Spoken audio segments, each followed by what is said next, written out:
Shores, Surfrider, and the Pink Tides Project.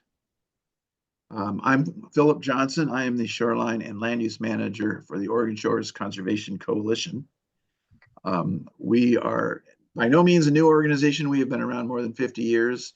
Indeed, we evolved out of the citizen campaign that created the Beach Bill, which gives us our entirely public shoreline. We work on the full range of conservation types of issues. We work on land use planning, water quality, shoreline management, marine conservation, endangered species. We've been heavily involved in measures to protect estuaries and rocky habitats lately. Many people know us best for the Coast Watch volunteer program, through which people monitor mile-long segments of our outer shoreline.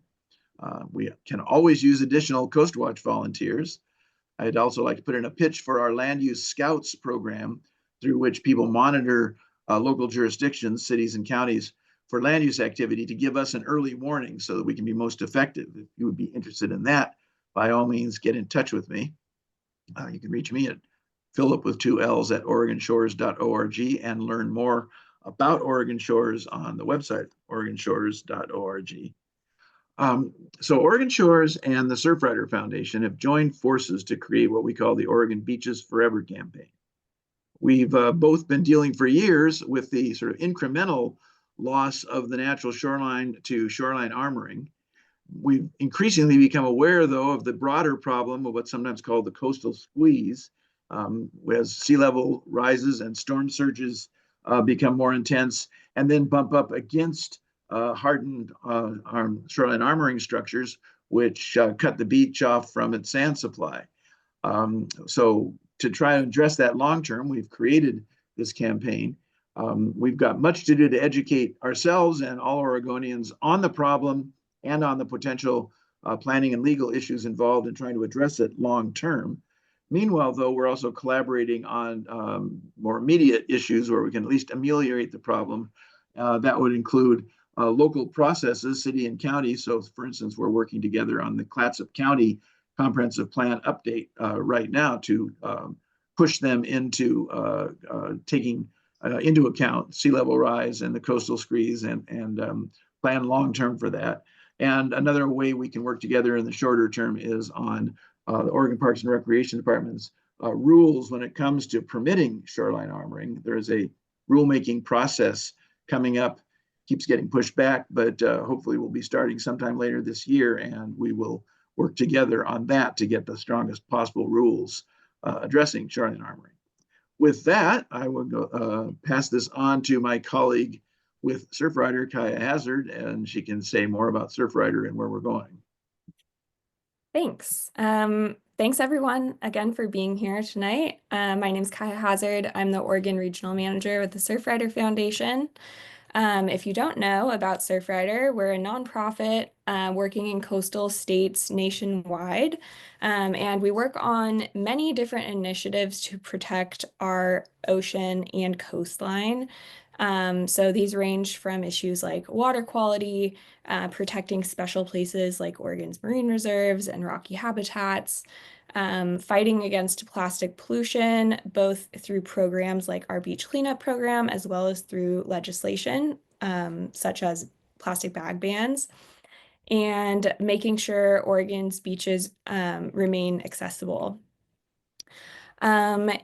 And yeah, we're really excited to be launching the Oregon Beaches Forever campaign. In addition to continuing to oppose shoreline armoring and all of the other avenues that Philip described, we'll also be working to implement nature-based solution model projects and policies that promote beach preservation and climate adaptation. So if you would like to learn more about the campaign, that link in yellow will take you to a bit.ly page where you can get to the Surfrider website, you can get to the Oregon Shores website, and there are some other helpful links housed there where you can learn more about the campaign and learn more about our other upcoming events. We will be hosting monthly webinars through the end of the year and into next year. So if you would like to RSVP for any of those, you can find those links there. And I will pass it off to Rhiannon next. Thanks, Kaya. I'm Rhiannon Bazor. I'm the Coastal Shores Specialist with the Oregon Department of Land Conservation and Development. I'm also the co-lead, along with Jesse Jones from Coast Watch, for the Oregon King Tides photo project, in which we ask our visitors and residents and anybody along the coast to take photos of king tides and help us document what sea level rise may look like in the future. So those king tides are coming up soon, so check out our social media and our website, OregonKingTides.net, for more information on that. It is my pleasure and honor to introduce our guest speaker tonight, Dr. Gary Griggs. Can't talk today, sorry. Gary is a distinguished professor of Earth and Planetary Sciences at the University of California in Santa Cruz, where he has taught for 56 years now. He received his PhD in oceanography from Oregon State University in 1968. His research, teaching, writing, and lectures have all focused on coastal processes, hazards, and the impacts of and responses to sea level rise. And in 1998, he was given the Outstanding Physical and Biological Sciences Faculty Award at UC Santa Cruz, and the Alumni Association honored him with a Distinguished Teaching Award in 2006. The California Coastal Commission and Sunset Magazine named him one of California's coastal heroes in 2009. And Gary chaired a committee in 2017 recommended by California Governor Brown to update California's sea level rise projections. He has served as director of the Institute of Marine Sciences for 26 years and led the development of Coastal Sciences Campus, in addition to writing 14 books. And on a personal note, Gary was my master's degree supervisor and a career mentor, and so this is a really cool moment for me to get to introduce him. So thank you, Gary, for being here, and thank you everyone for joining us tonight. Great. Thanks all three of you for inviting me tonight. And Rhiannon, congratulations on your career track, which has been upward. So we'll see if we can, did that picture come up? We change? Okay. As an admission, even though I've lived in California most of my life, Oregon is my second home in a sense. When I was quite young, 7 or 8 years old, my parents thought Southern California was too crowded, so they bought a farm in Southern Oregon, and so we moved to Oregon for a couple of years. And people say, where? Well, it was south of Grants Pass, midway between the town of Wilderville and Wonder, which are two tiny little gas station towns. And then I came back to OSU for graduate work. So as a kid, we spent a lot of time on the Oregon coast camping and hiking. And so I have a connection. And so this is kind of an honor to be asked to give this talk. So trying to set the big picture first, there's 3 things that sort of have a large effect on what's happening with the Oregon coast today, that not knowing all of you who are listening and your backgrounds, I'll just assume you have graduate degrees in geology and oceanography. So certainly the tectonic setting. We now know Oregon's coast lies at a boundary between 2 colliding plates. Globally, climate is changing as the Earth gets warmer, sea level rises because ice is melting. And then over the short term, which could be 50 years or longer, threats to the shoreline are typically very large waves arriving simultaneously with very high tides, often during El Nino events. So when I went to Corvallis in 1965, I had no idea what I was going to do for graduate work, but what came out of that was really an interest and connection to both climate change and tectonics. So many of you may know that off the coast of Oregon, a number of miles offshore, is this deep sea channel, sort of a submarine extension of the Columbia River that had never been studied before. So we would steam 200 miles offshore from Corvallis, often in weather that wasn't great. And then we were taking deep sea sediment cores, 10 to 12,000 feet of water, and bringing back those sediment cores and then analyzing them. And 2 of the important things that came out of those, one was that climate change, I realized then, was a thing that had gone on forever, as long as we've had an Earth and a sun. And we could tell by the types of fossils preserved in the sediment cores, and we had those from cold water and warm water that oscillated. So back then we knew about climate change. The other thing I'll talk about in a minute is we also learned about, before plate tectonics was a thing, we learned there had been some major events that affected the coast of Oregon. So this is a good way to collect sediment that maybe takes us back 50 or 100,000 years. And by methodically going through these cores, we could pull out a lot of history. And we now know climate change has been recorded at the deep end from ocean drilling going back about 65 million years. And there's a number of indicators in the cores that have been drilled how climate has changed. We've now gone into the ice in Antarctica, about 2 miles down, and gone back about 850,000 years and can detect climate change. Southeastern California, we have these bristlecone pines that live as much as 5,000 years, and their tree rings record climate change. And actually in the deep sea off this area, we have deep sea corals, not coral reefs, but solitary corals that have a stem, and that stem records climate changes in the overlying water, and they can live up to 5,000 years. So climate change has been recorded broadly around the planet. We have a pretty good understanding today of what has happened and are beginning to project that into the future. So why is has Earth's climate change occurred? There was a major event that occurred not long after the Earth formed, and it turns out we were hit by another small planet, maybe the size of Mars, when both planets were somewhat molten. And what that did was actually threw the Earth off its vertical axis, so it has a tilt, and that tilt changes over about 41,000 years, and that gets us a little closer to the sun, a little further from the sun. The Earth has a wobble on its axis that has a cycle of about 26,000 years. It does much the same, takes us a little further away, brings us a little closer. And then the Earth's orbit around the sun is not a circle, but it's an ellipse. Similarly, the orbit of the moon around the Earth is an ellipse, and that's why we get these king tides when the moon is closer, which it is now. So these three together have given us climate change basically over the history of the Earth. This is what we now believe happened about 4.4 billion years ago when this planet, small planet, when it was molten as was the Earth, collided and sort of threw us off our vertical axis.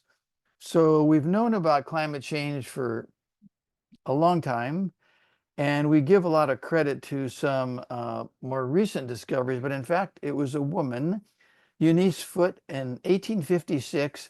At that time, women were not really, unfortunately, recognized as scientists. They couldn't publish in journals, but she showed with some experiments that carbon dioxide traps heat from the sun through the greenhouse effect.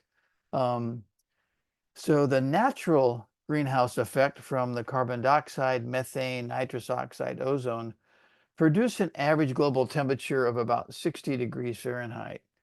Without those natural greenhouses, it would be 0. So the natural greenhouses are very important, but what has clearly happened since the Industrial Revolution back in the late 1800s is we've been putting more and more greenhouse gases, particularly carbon dioxide from burning fossil fuels, into the atmosphere. It's increased now by about 50%.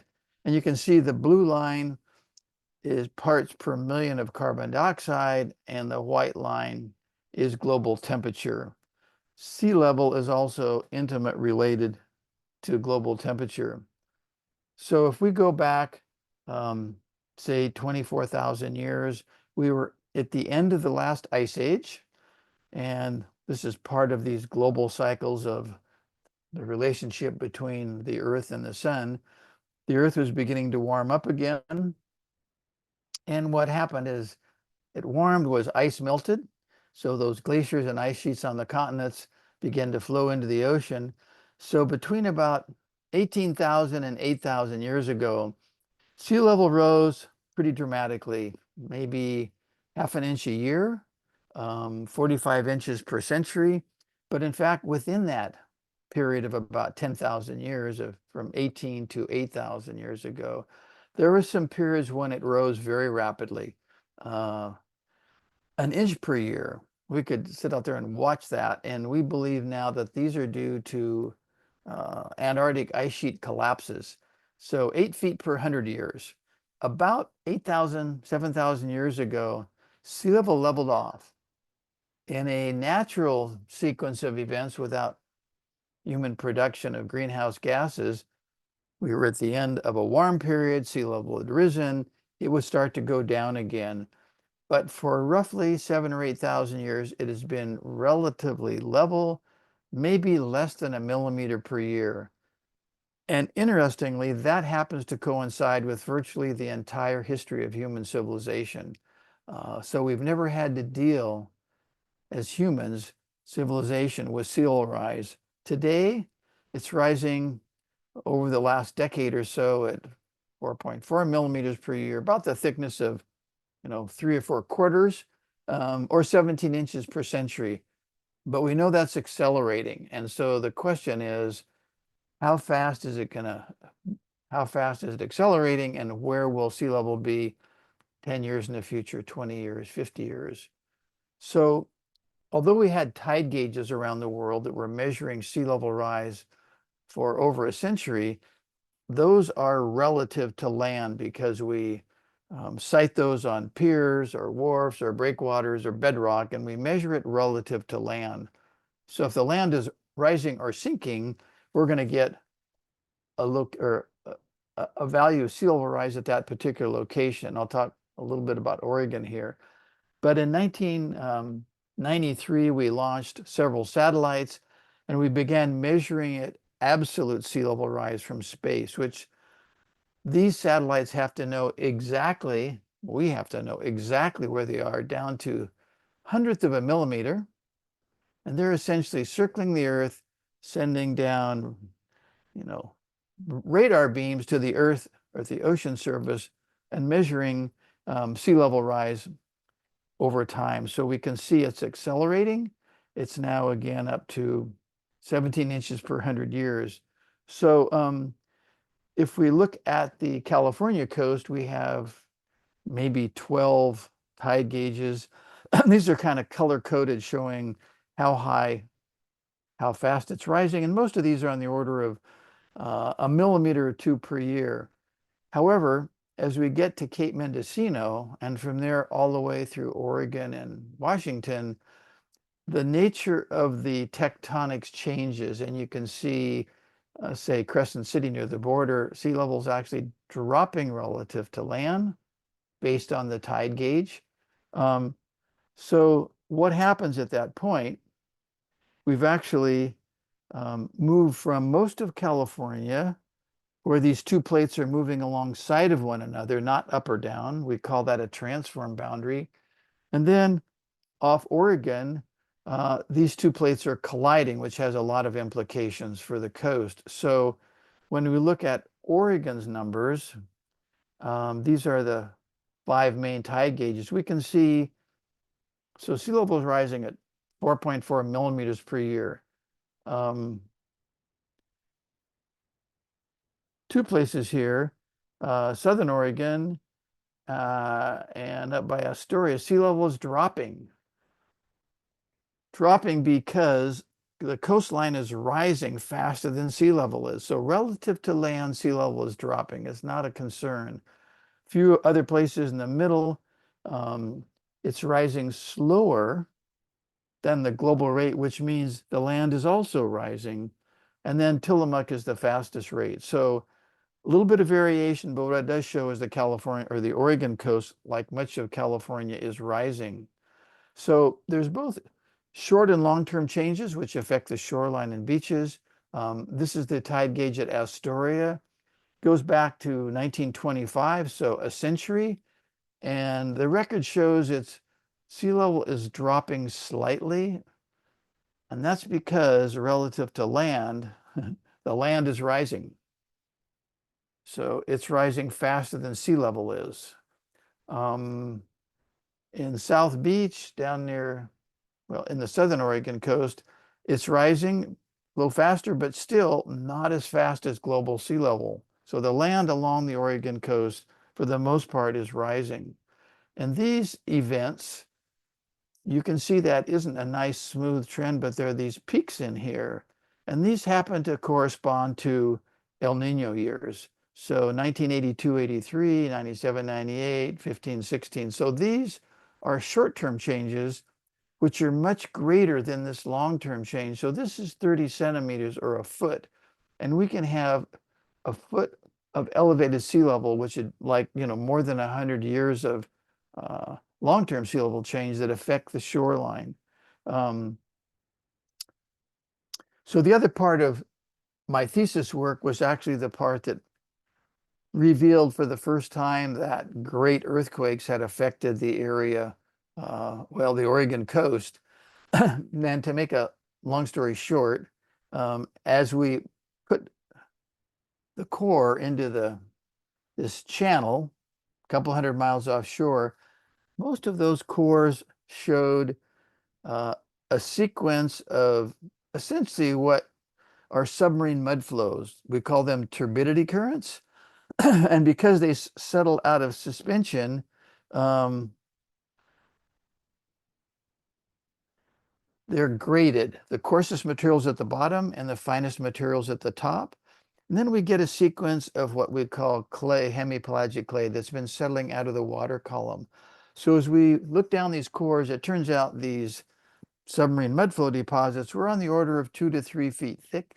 We could date them by using both carbon-14 and also the first occurrence of volcanic ash from Mount Mazama, Crater Lake.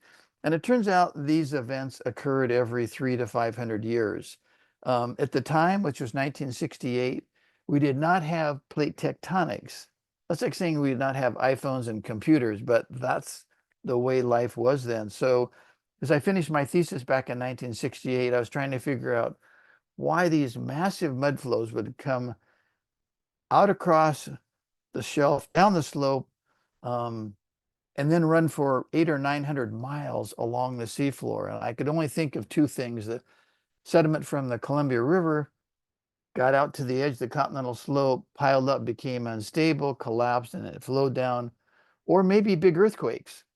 So I remember very distinctly going up to the geophysicists in the department who studied earthquakes and so forth. And I said, is there any reason that we should have big earthquakes off Oregon? And I remember to this day, they said, well, not that we can think of.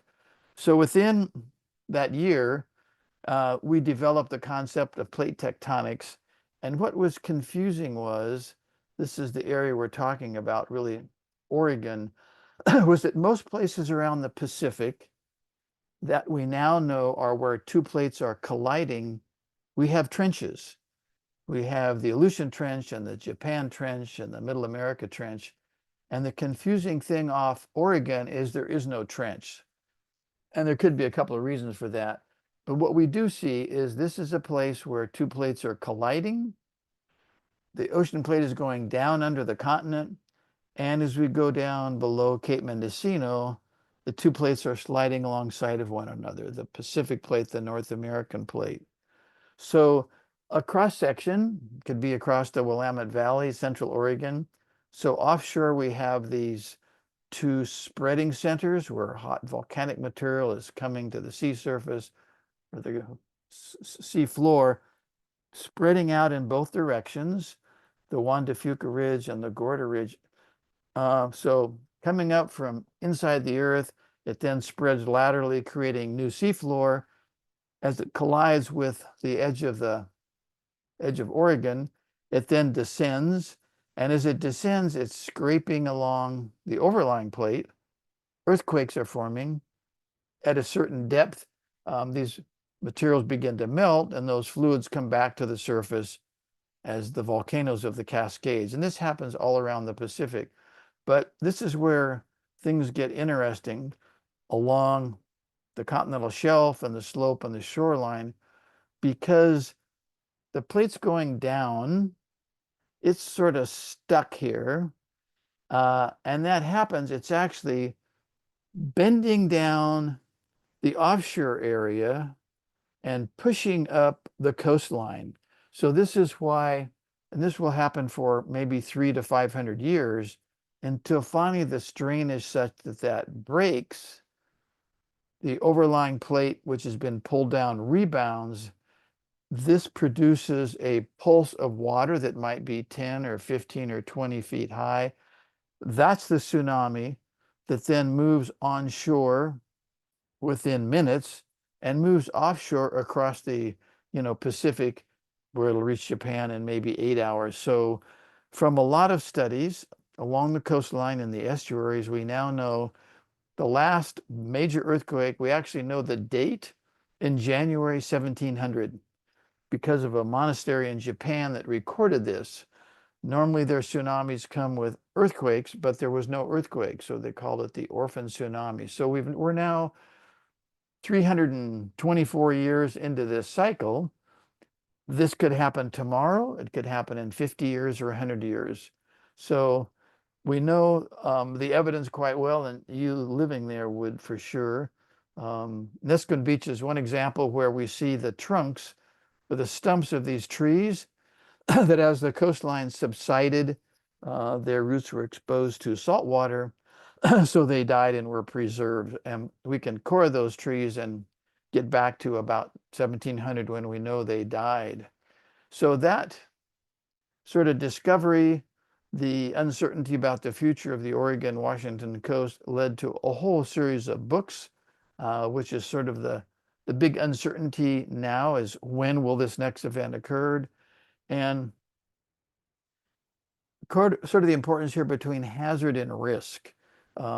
Hazard is a process that's destructive. It could be an earthquake, a tsunami, a flood, and risk is the threat to society, the threat to the Oregon coast or Northern California or Washington. So that's a combination of the product of not only the potential damage or destruction that would be produced by that hazard, and also the probability of that happening over some time period. So some things, the probability is really high, but they're, the threat is low. This mega earthquake, magnitude 8 or 9, and the associated sort of threat is very, very high. But if it only occurs every 300 to 500 years, how do we plan for and adapt to that hazard? And this is a huge problem, as I think you all know. So while tectonic activity will go on forever, the subduction of this plate, sea level rise is going to go on for centuries.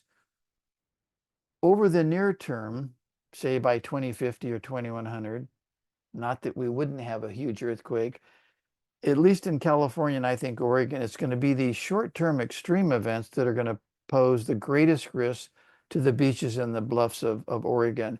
So these are large waves arriving simultaneously with very high tides or other elevated water levels like an El Nino. Those are going to happen much more frequently. And I pulled out a paper by a couple of Oregonians, Paul, who was at OSU for many years, and Jonathan Allen, who's been with the state for many years. And from this paper, it talks about how much sea level can be elevated over the short term by warmer ocean temperatures because the ocean expands as it warms, the storm surges and high tides. So we can have levels of water over 5 feet above predicted during one of these events. So much greater than a few millimeters per year of sea level rise. Fortunately, we don't have hurricanes because they can get storm surges of 10 to 15 feet, which is what Florida and these southeast states have been dealing with. So the two geomorphic environments, in my view, that are most at risk along the Oregon and California coasts are those low-lying areas, the beaches, the dunes, the estuaries, the bays. And this is one of those ghost forests that was subsided to below sea level, the roots of the trees, and they died. And then the cliffs and the bluffs. This happens to be Oregon. This happens to be California.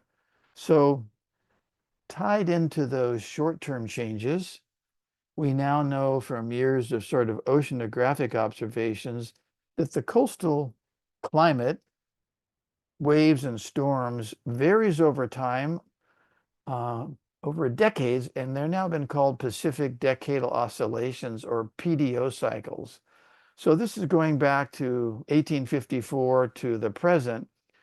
These are usually a decade or two long cycles. And we know, for example, that from roughly the mid-1920s to about the 1940s was a warm, stormier, more El Nino event cycle.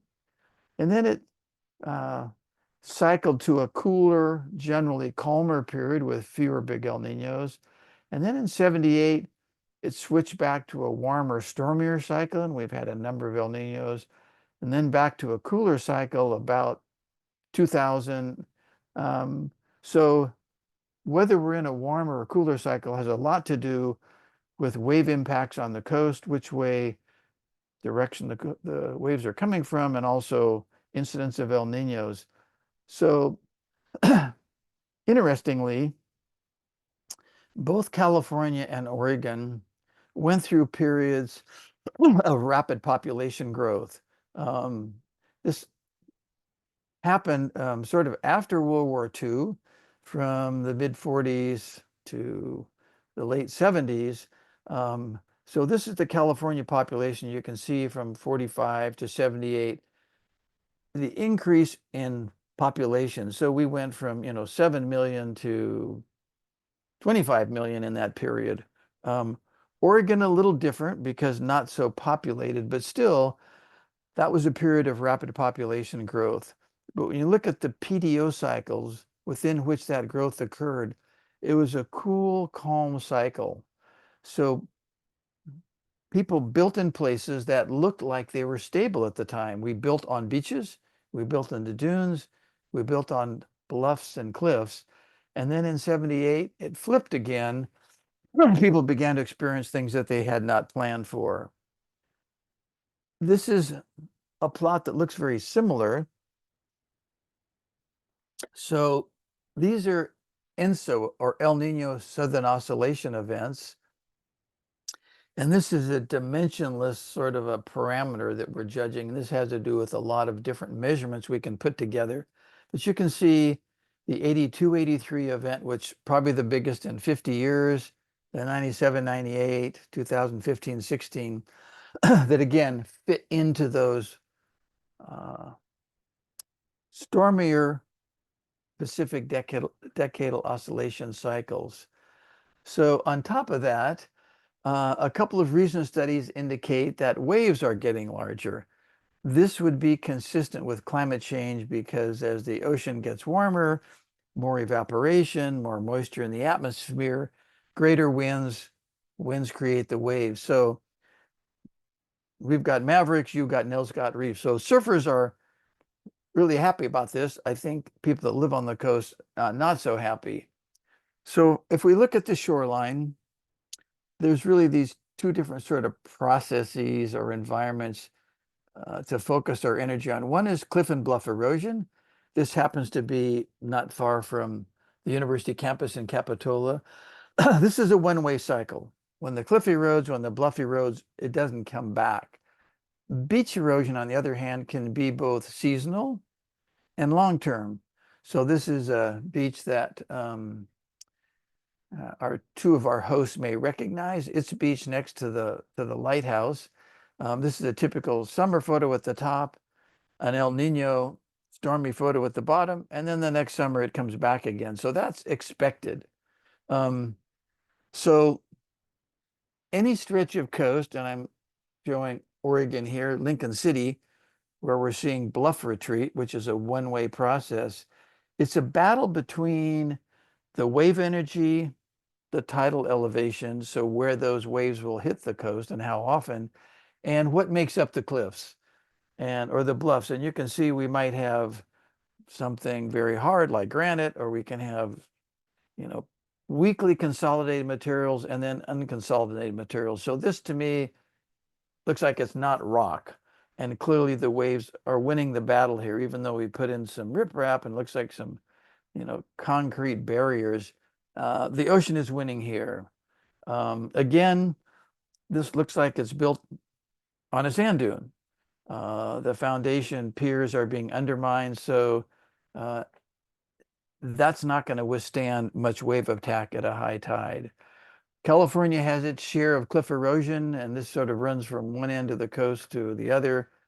Dana Point, Capitola, UC Santa Barbara, where students live, and these have now been taken down.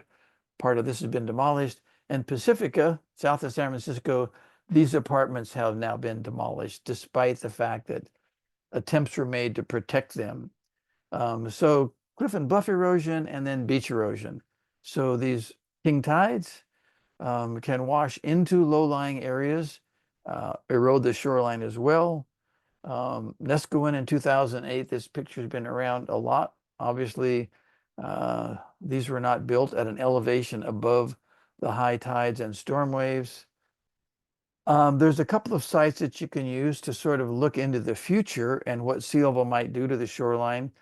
So this one, I just happened to pick a low-lying area of Astoria, and the site is called Surging Seas. It's put out by Climate Central. NOAA has another one called, I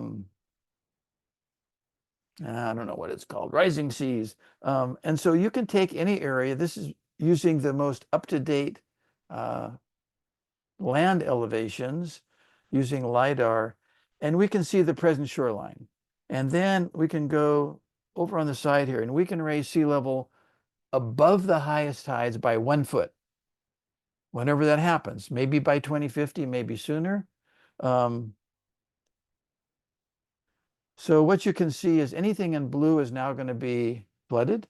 Anything in green is below that level, but it's protected by a levee or a seawall or something. So just a single foot above high tide, the highest tide, is going to impact this area. We can go to 3 feet. We could go to 2 feet. And you can see, I don't know if this is the Astoria airport, but it's mostly underwater. This whole peninsula is underwater. We can go to 5 feet, and then it gets scarier. So we can do this any place on the Oregon coast. California suffers the same problems. These are 2 sites near Santa Cruz where very high tides. It's sort of giving us a look at what the future might look like with with a higher sea level. Capitola is built on the beach at sea level without, a lot of awareness of what could happen in the future. The other thing we've done, like Oregon, I think, is encroached on the shoreline. So there were times in the past when the weather was good, we built up dunes, the beach was a little higher. People claimed that land, divided it, built homes on it, but they're almost at sea level. And these are homes that are quite expensive. This happened in the 1983 El Nino with these very high tides combined with very large waves and an El Nino elevated sea level. These are homes that are usually advertised as being on the sand. After that winter, they were on the sand. Here's one that just came out of the paper from that same area a couple of weeks ago. Typically advertises on the sand and steps to the beach. So this is beach level in the summer months, $9.8 million. I don't know if there's full disclosure here by the realtors or not, but this is something we're seeing more and more of, this kind of conflict between people who want to live on the sand and the hazards or risks they face. So this is something that affects both private development, but also public infrastructure. I don't know exactly what happened in January of 2023, but this was sort of the perfect storm that we experienced 40 years earlier in January 1983. And this is from a wave gauge offshore of Santa Cruz, where we had waves, significant wave heights, the average of the highest 1/3 of the waves of 28 feet. And it occurred exactly at the same time as a very high tide. It's predicted to be 6 feet. It was actually 7 feet. So these two together took water into areas where it normally didn't get. This is out on West Cliff. Rhiannon can probably appreciate this. The sea was angry that day. I've never seen anything like this. And we live about 2 blocks from here. You could feel the ground shaking. Sort of this iconic coastal road that people walk and bike and drive on, but it overtopped the road and began to quickly erode the terrace deposits. Here's the bedrock. couple places in particular, and now we're spending about $35 million to try to rebuild this. So what's next?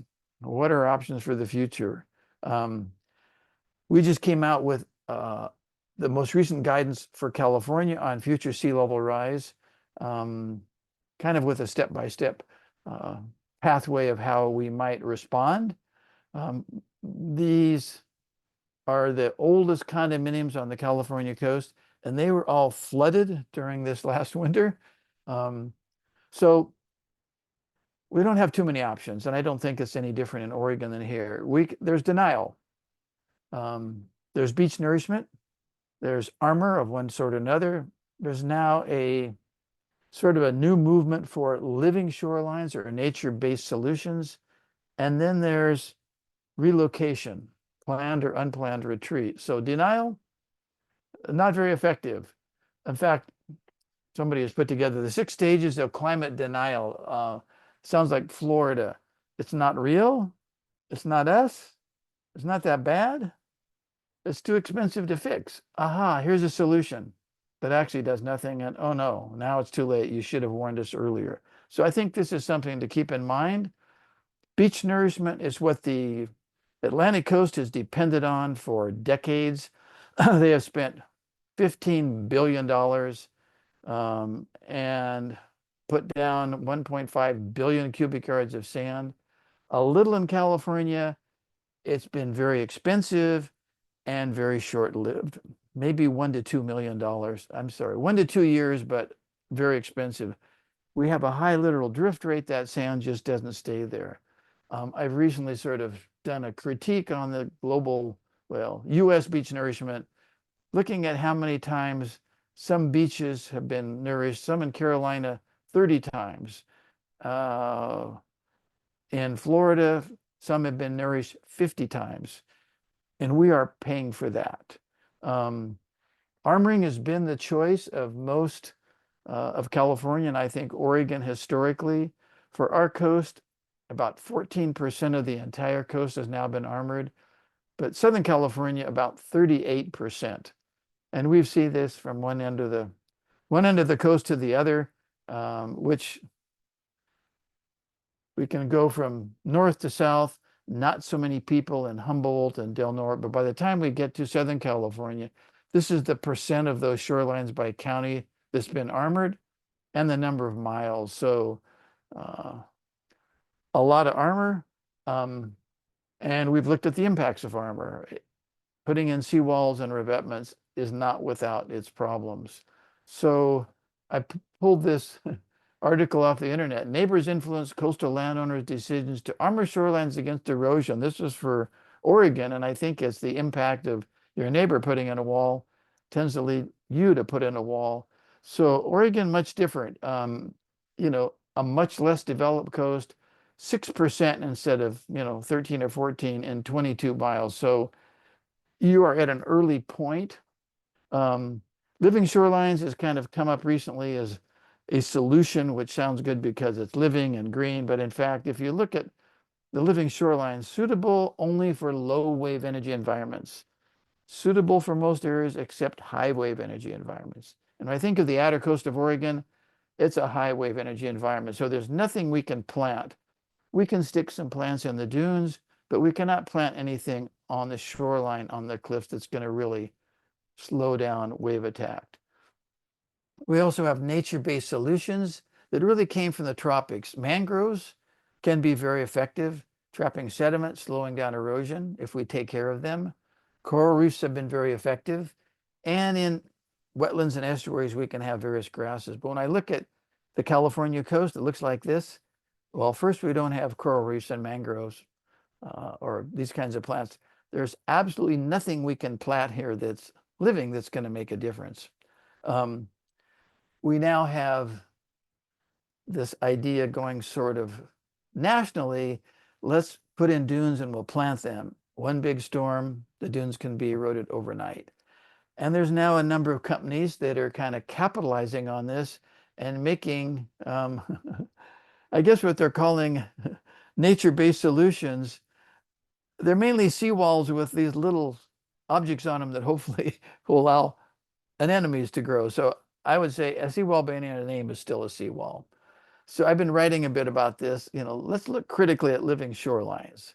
A lot is being said today about making coastal communities resilient. I am still trying to figure out where is a resilient coastal community and what does that really mean? I think it's important to have some definitions here. So I'll just finish with one statement here. In the long run, there's absolutely nothing we can do to hold back the Pacific Ocean.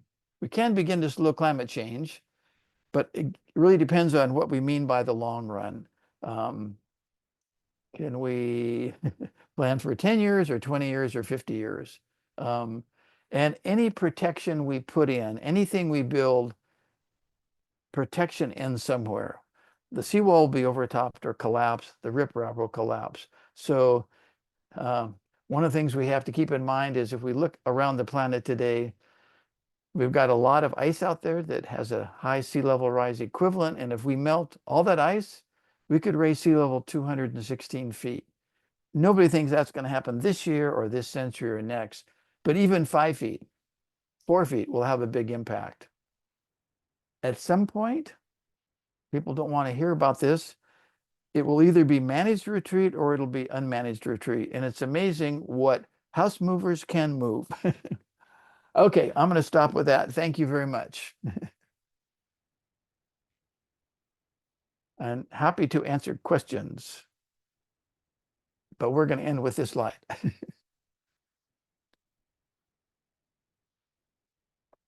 Thanks so much, Gary, for that great presentation. If anybody has a question, feel free to either pop it in the Q&A box or you can drop it in the chat as well. And thanks everyone for joining us.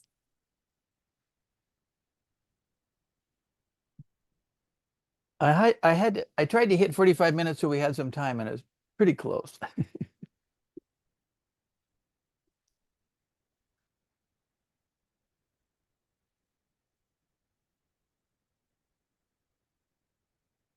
We've got some kudos in the Q&A box there.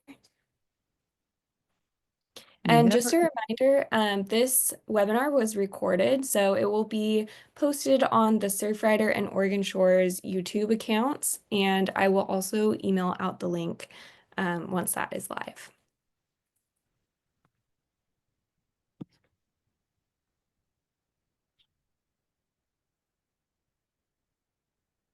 You And never again, know. There's no oh, go ahead. questions. That it was Yeah. either so clear and coherent that nobody had a question, or it was so confusing that people don't know what to ask. We do have a question in the chat. How long will a riprap revetment last before it is undermined? Really good question. And like any structure, there's a huge range.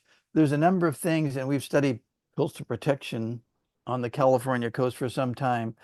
One of the critical things is what is it sitting on? If you put the rock on a sandy beach in the middle of summer, it's going to be eroded probably and collapse the first winter.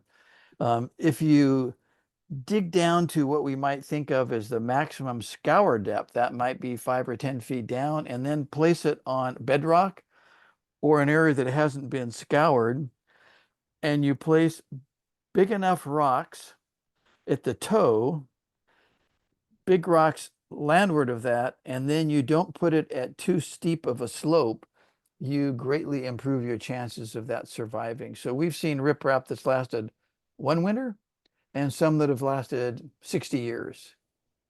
So those are some of the important factors: how big the rocks are, how deep you place them, how steep the slope is.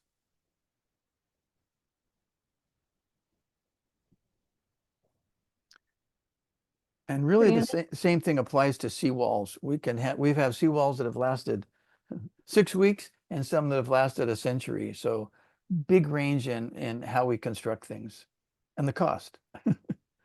Brianna, did you have something to add to that? I had a question if there is time for another question. Yeah, I've got go ahead. time. Okay. So in Oregon, we have statewide planning goals, and goal 18 is what dictates what development can and can't happen on our beaches and dunes.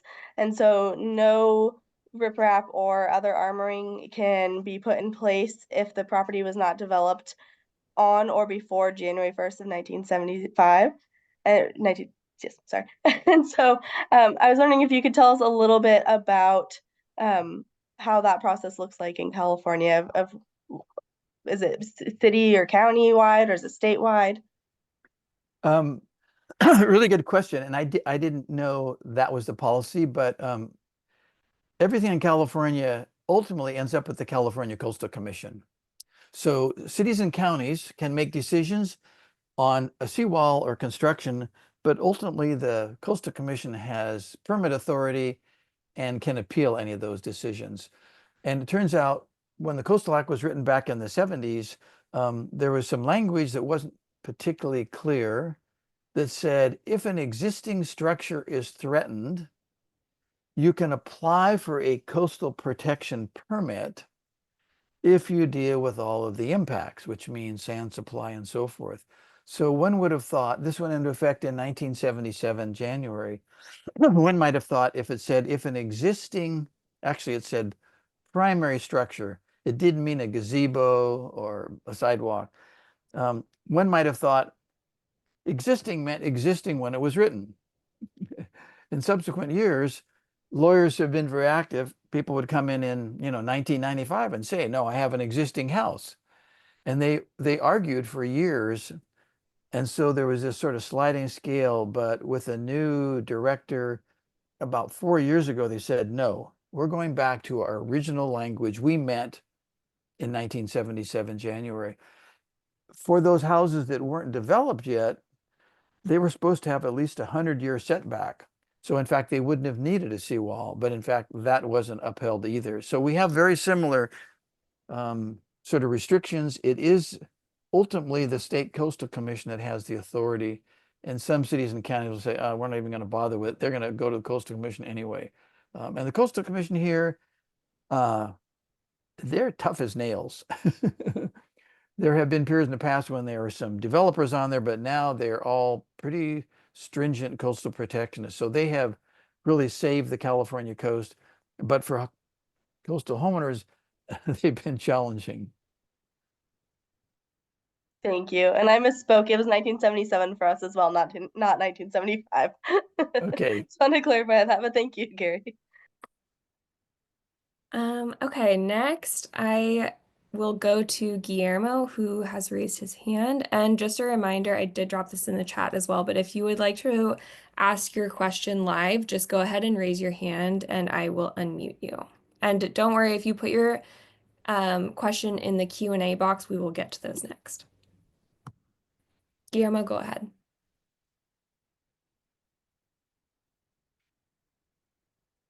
You are still muted. You have to unmute yourself.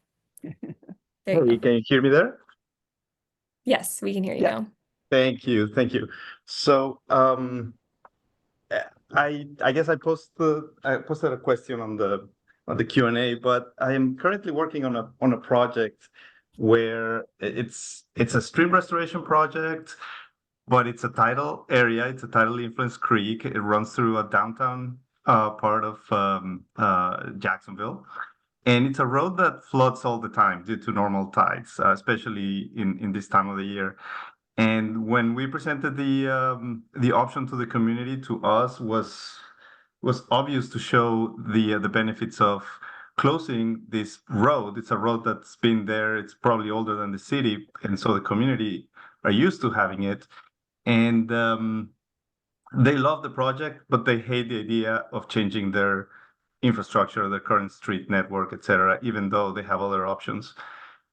I find that people are reluctant to seeing that sort of change, and I was wondering if you have any ideas on how we should have that conversation with the community, right, with the neighbors, and sometimes even with elected officials. How can we? I don't want to use the word convince them, but how can we have that conversation on the benefits of retreating? Thank you.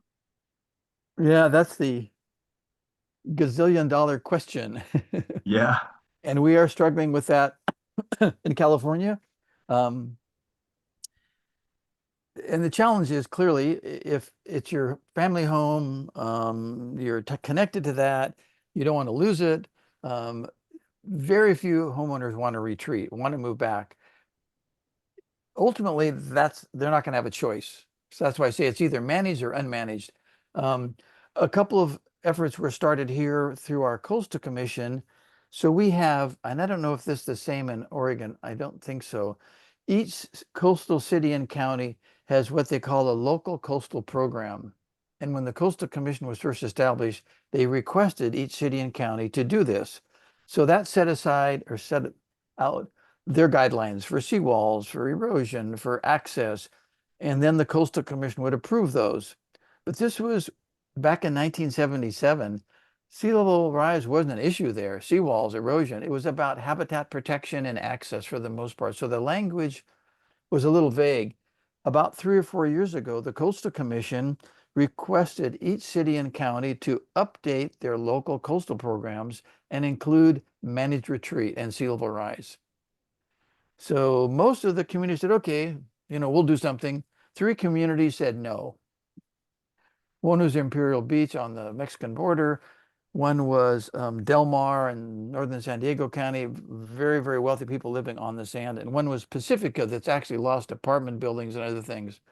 So I think what we needed was a dialogue where we're listening to the coastal homeowners and trying to gradually introduce the idea, which I did some of that in here, that, climate change and sea level rise is not an option we get to vote on. And we're in a political climate right now where we obviously have several different perspectives, 2 different perspectives. Climate change is a hoax. And we have to at least appreciate the science. There's a great couple of lines. One is a science communicator that says, the wonderful thing about science is it's true whether or not you believe it. And the other is by another science communicator that says we're all entitled to our own opinions, but not our own facts. So I think it's slowly explaining to the public officials or the homeowners, and we have history. We can see where the coast was 50 years ago and where it is today, recognize that it's eroding, look at the projections of future sea level and larger waves and say, this is inevitable. There are impacts of building coastal protection structures, but at some point, we'd like you to live in your house as long as possible, but at some point, we have to realize that we're going to have to move back. We cannot stop the Pacific Ocean. So I think there's a historical record of change that people need to begin to understand. There's been a couple of proposals to buy out coastal homeowners, and I think a lot of them would love that. But at least in California, and I don't know, I wouldn't guess what this house might cost. Well, it might cost something different now than it might have 20 years earlier. But we've got people in Malibu sitting on the coast that are $10 and $20 million homes. The state of California cannot afford to buy those people out.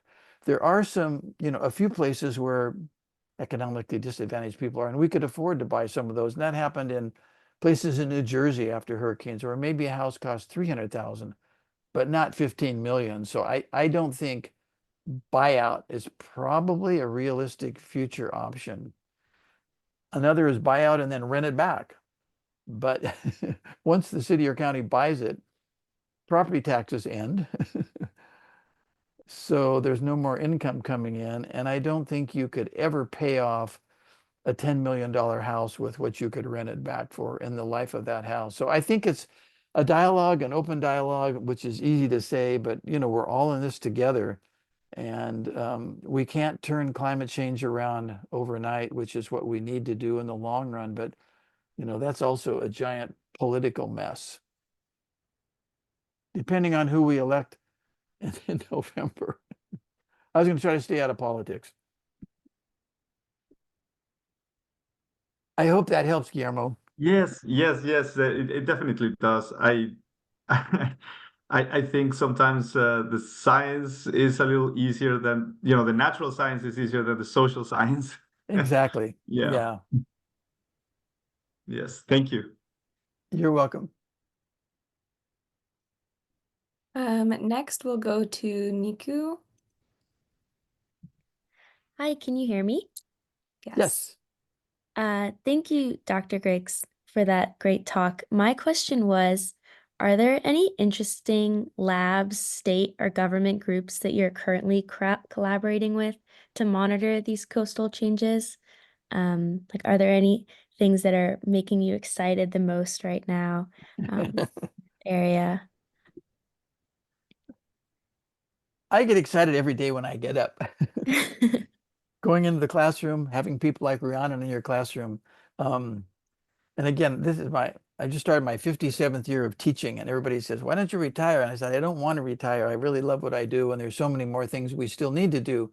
But so I work at the state level, and there's actually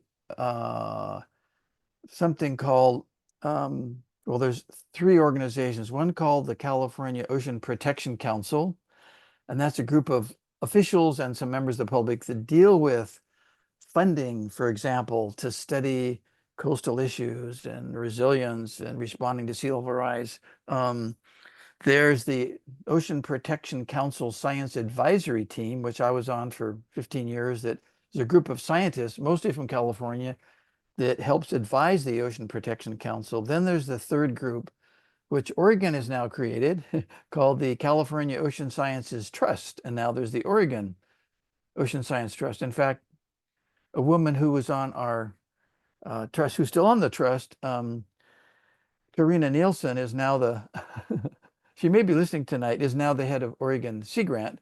And she, I think, has begun that group. So we deal with sort of connecting policy with science, doing studies like this recent one with the Ocean Protection Council on projecting California's sea level rise and these extreme events into the future, because any individual city and county can't really do that very well. But at the state level, we can put out policies and guidance. We're dealing with other things like, ocean acidification and overfishing, but California is, I think, because we're the most populated state, we have a very long coastline. Without bragging, we're the 5th biggest economy in the world. So I think things that happen in California, and we're also, probably know, like Oregon, a very progressive state. So I think the things that come out of Oregon are often looked at by other states and say, well, let's learn from what they have done. So I'm excited to be in California and be in a state where we have progressive leaders, a series of organizations like the California Coastal Commission, because it's hard as one individual to make a lot of progress. But when you get a number of politicians seeing sort of what's the writing on the wall, I think we've made some real progress. Are you shaking your head, Rhiannon?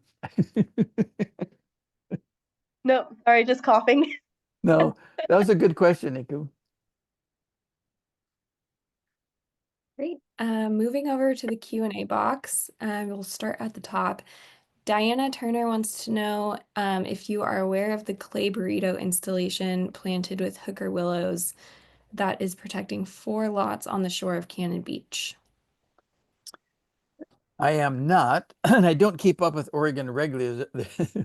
We have 1,100 miles of California coast it's hard to keep up with.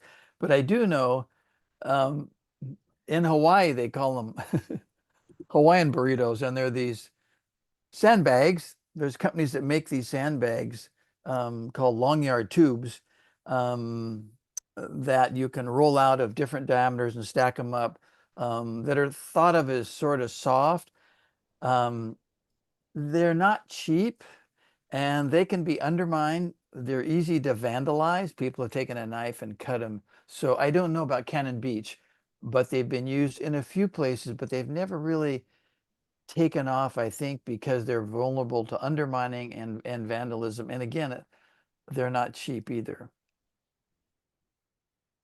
Diana just raised her hand, so go ahead, Diana, if you want to ask another question. Hi there. Thanks for your answer. I work with a group called Friends of the Dunes at Cannon Beach, and we advocate for the shoreline there.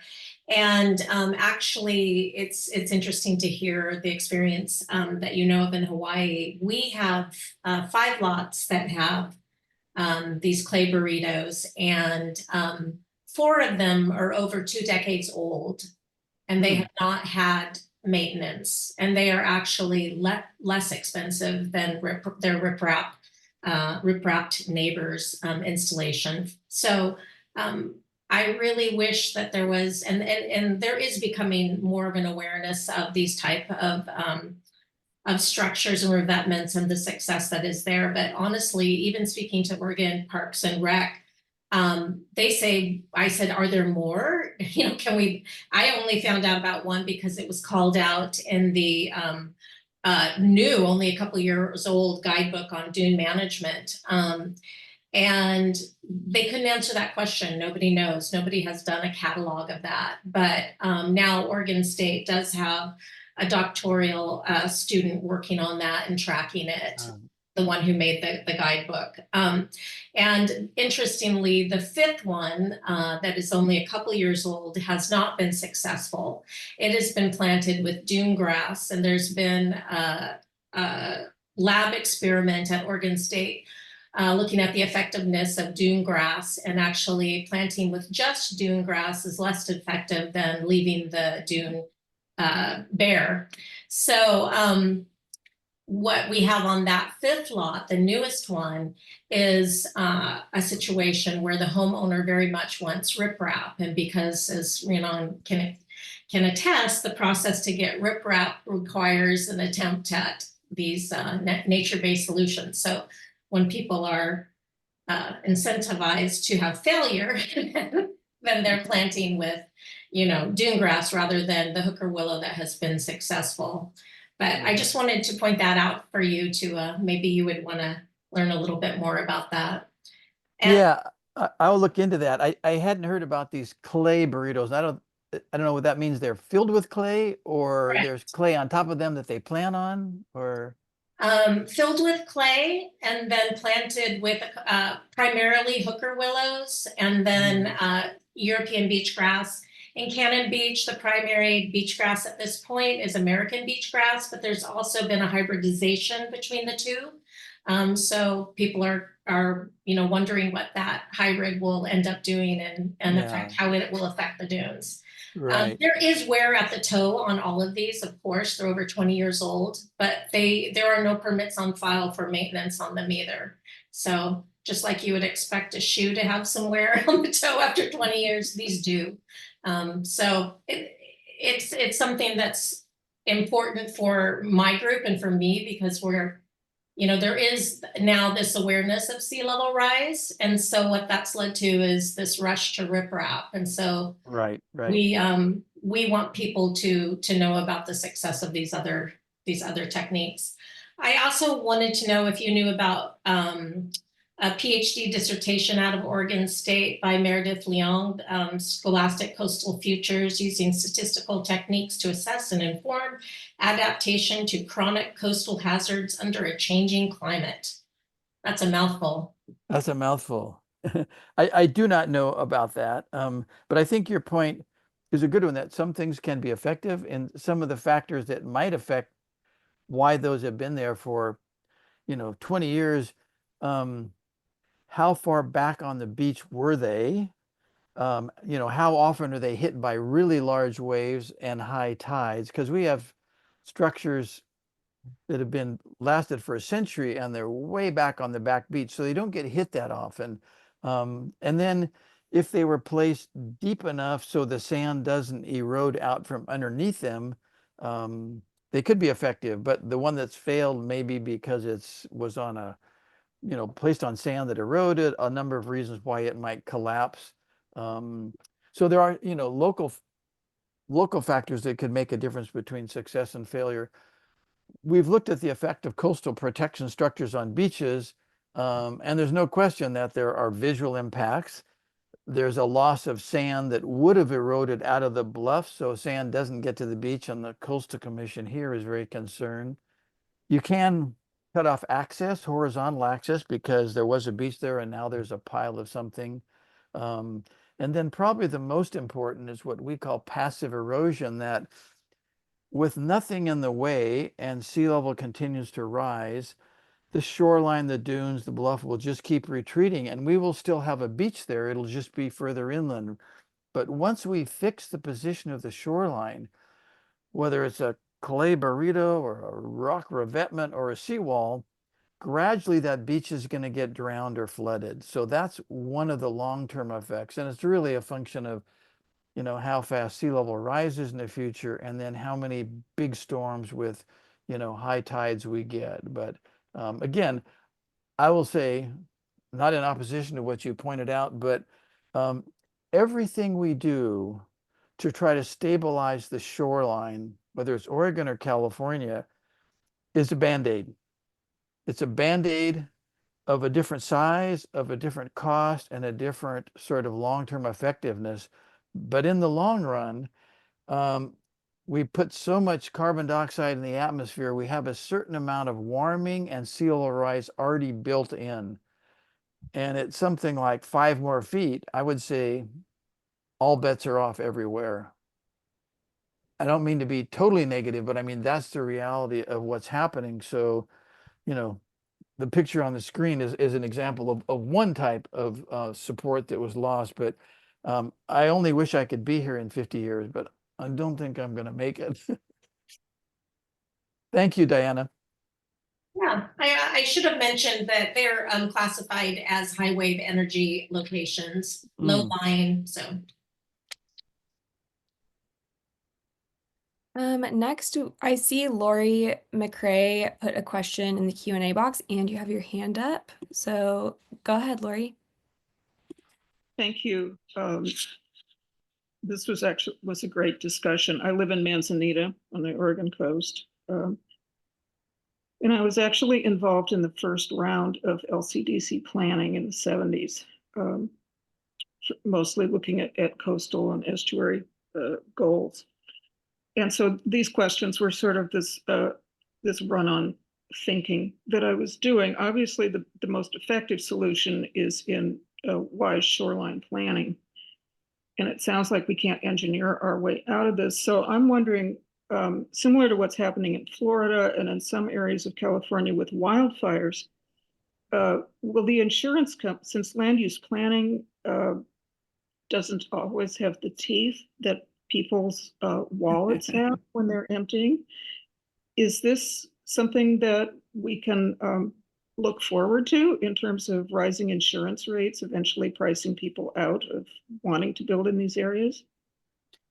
No, good point, which we haven't touched on, but we know along the Atlantic coast that a number of insurance companies are pulling out of that area because they've been damaged by hurricanes so many times.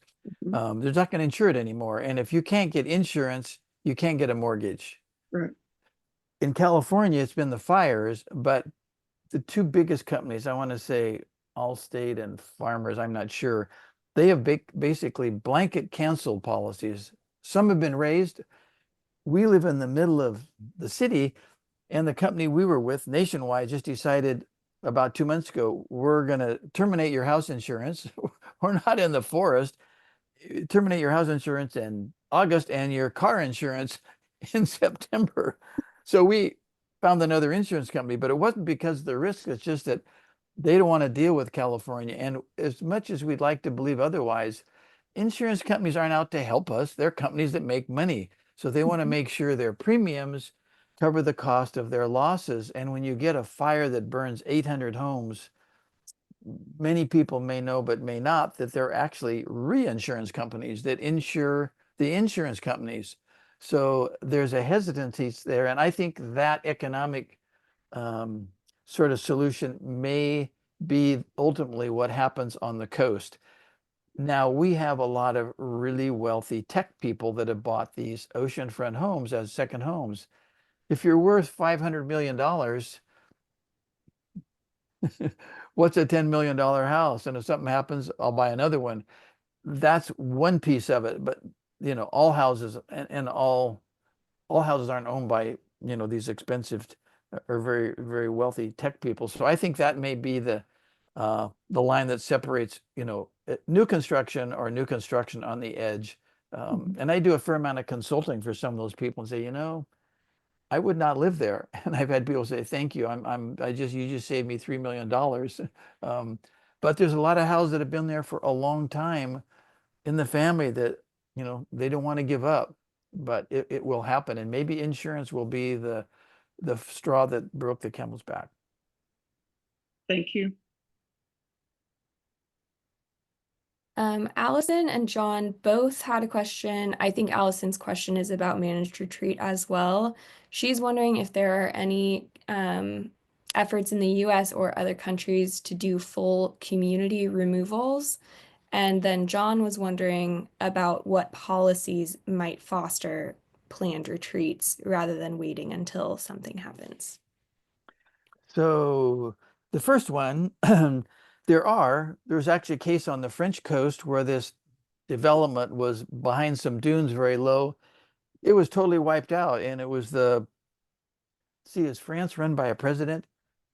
He just ordered it to be abandoned. They took out the whole city, the whole town after this major hurricane. There's an interesting, and I have written about there's a part of the coast of UK, the Yorkshire coast, and it looks about like the coast in this picture. Can you guys still see the slide up? Is it still up there? It's glacial clay left from when the glaciers were there. And I came across this reference from 1912, and it's called Lost Towns of the Yorkshire Coast. And they have plotted the position of the coast for 2,000 years since the Romans were there. And there's 28 villages that have been completely lost. So when we drove in that area, I was surprised. It retreats on average about 6 feet per year. Most of the land is sheep pasture, but what they have done, and again, I wrote an article about this, is they put in what they call caravan parks. So they're mobile home parks, and they're both people who actually have a summer place there, or they bring their mobile home in. You get a concrete pad and water and electricity and sewer. And as the bluff gets close to you, they just hook them up to a truck and they go to the back of the line and the next row gets front row place for 5 years. So I would call that resilient. They just move everything, but not everybody's house is on wheels. So I did another paper, and I could, you know, connect you to this. It's called Lost Neighborhoods of the California Coast. And so I looked at all the places where we've moved back. A couple are now stretches of Coastal Highway 1, State Highway 1, one down in that San Simeon, one in north of San Francisco, where they actually moved the highway in. They realized they couldn't fight it. And there's a number of neighborhoods where Capitola Depot Hill, other places where neighborhoods have been completely lost. So it wasn't so much planned retreat as much as it was they were no longer safe to occupy. And this is what happened with these apartments in Pacifica that I started a picture of with those. County building inspectors, red tags, it says not safe to occupy. The bluff drops 80 feet down. So there are examples. We also put out a paper a couple of years ago looking at these around the state, more of them, different situations. So there is work that's been done that I would be glad to provide you with. In each case, I think it's still been sort of piecemeal when they had to do something, rather than, except this case in France, rather than some city or county being successful in legislating that. And you're barking up against a lot of wealthy people and a lot of people with investment in their whole lives in the coast. So that's not an easy group to oppose. Good question. I think that segues nicely into Kristen's question, wondering what can be done to prevent wealthy coastal landowners from violating Oregon's beach planning goals and investing in shore armoring on their properties. So apparently that happens. Because here, again, with the statewide coastal commission, if you're in violation, they notice you and you could get fined $10,000 a day. So that's been enough of a disincentive. And there's also, it's like building a house without a building permit.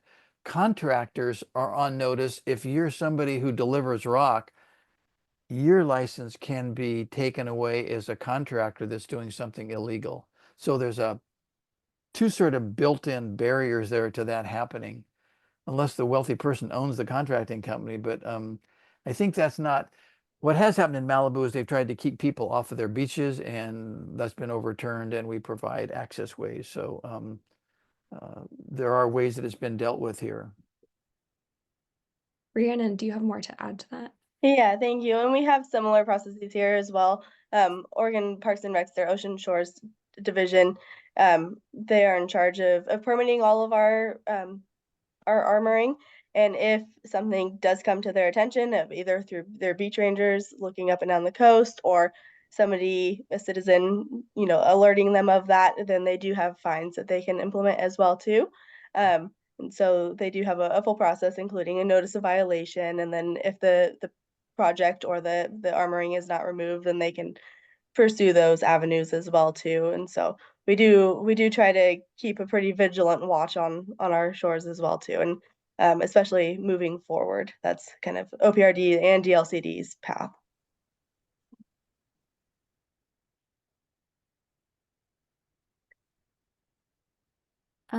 Eva has asked two questions.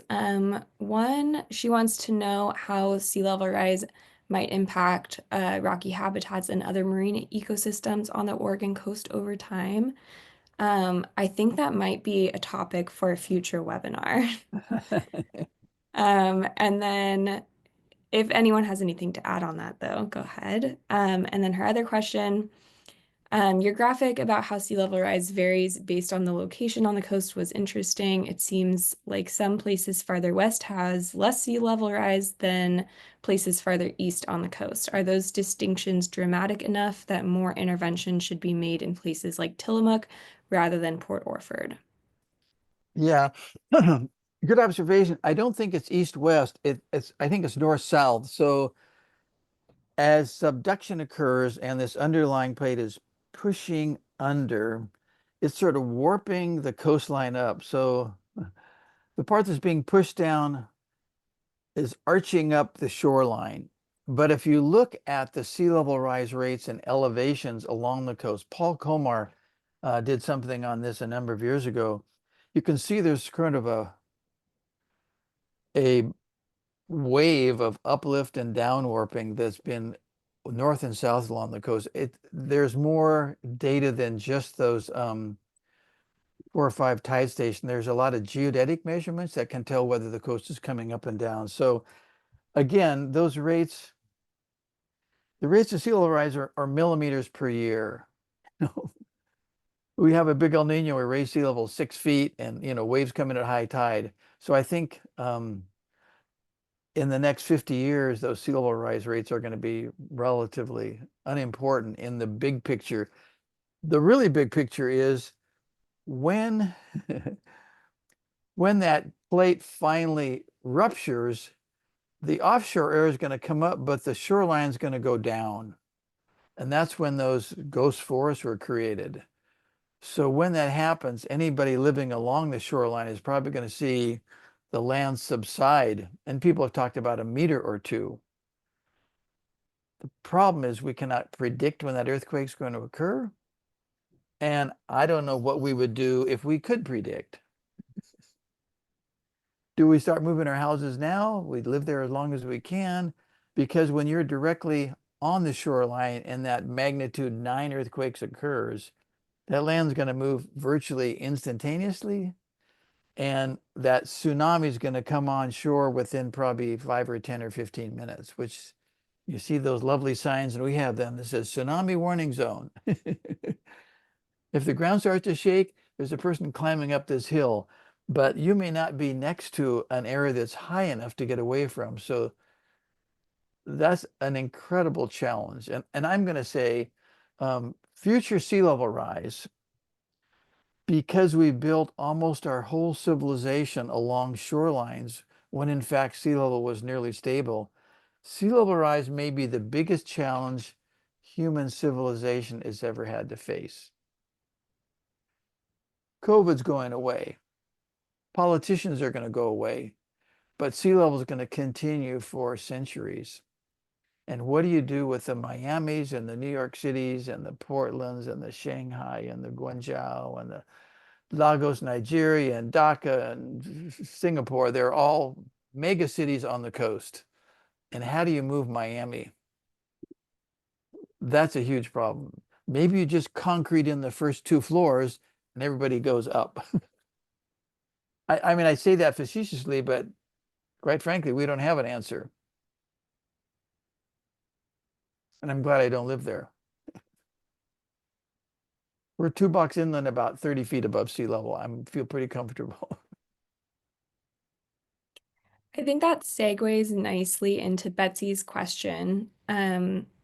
We've been warning about climate change and sea level rise for decades now, and still so many people don't care or believe it can affect them. I know I'm burned out with trying to explain it to people. How about you? How do you find the inspiration to continue with this? The hardest questions are always the last. And my first response say, next question, please. I feel like I kind of won the genetic lottery. I get up every morning really excited about what I'm doing. And I also feel as a teacher, you have to have hope. You have to be positive.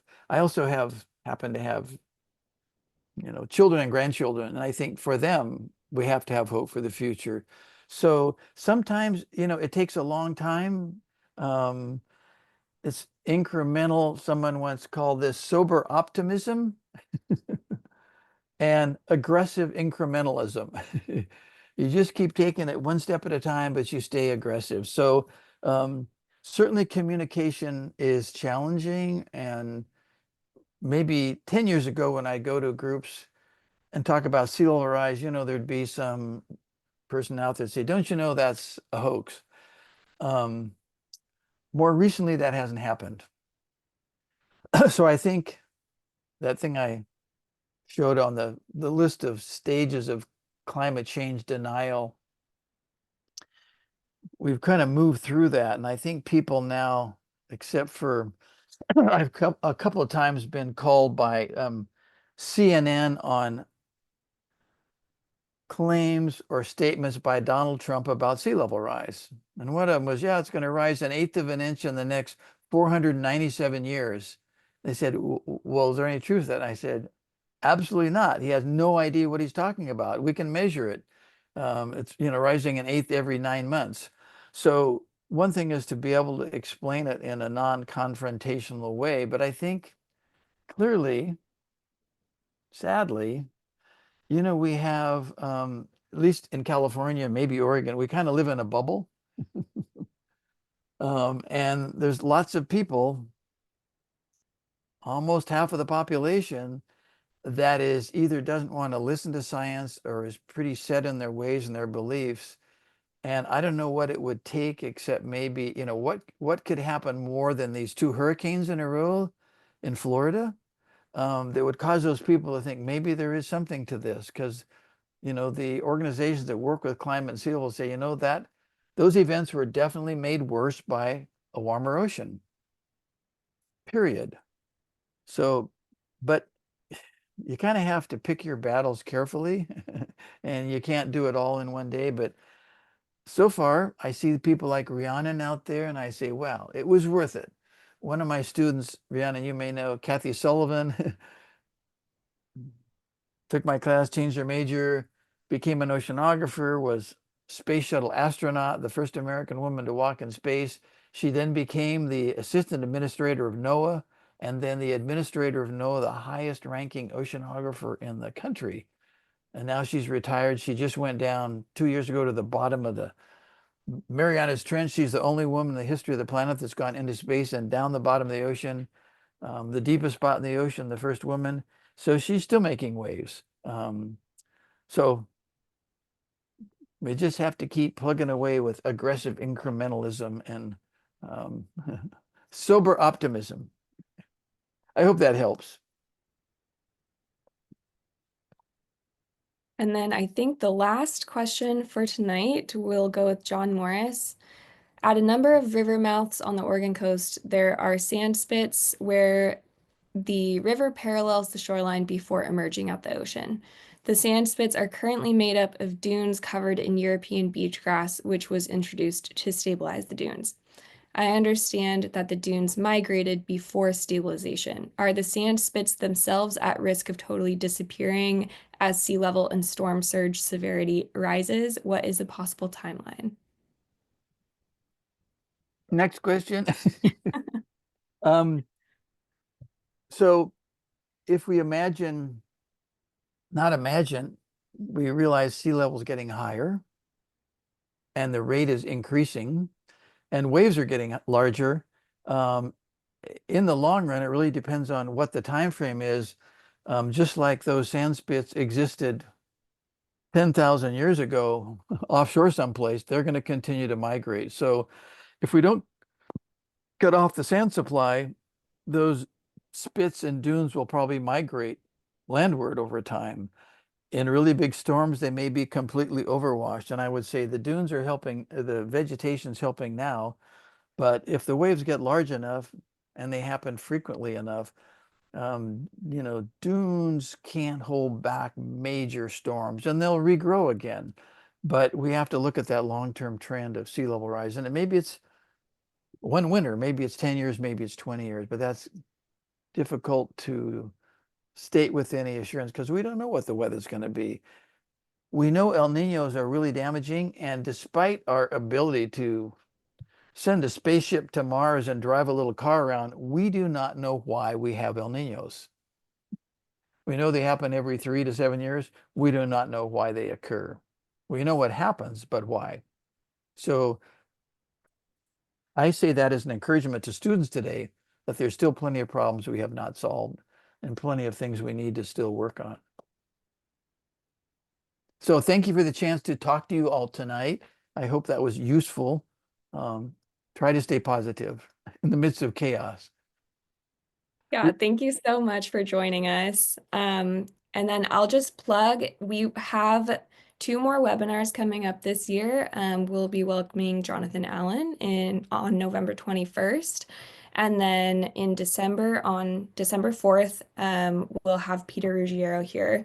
So that link will take you to where you can find those webinars. I also will put a link in the chat where you can find those webinars and RSVP. We kind of took a global perspective today, and we'll just continue taking it down to the West Coast and then to Oregon. And then we'll be doing more topics in 2025, and we'll continue our webinar series then. So yeah, thank you all so much for joining us. I hope to see you again next month at the next webinar. And thank you so much, Gary. Yeah, thanks all of you. Rhiannon, great to see you again. Thanks, And Gary. It's Philip, good to see you. Thank you, everyone. Okay.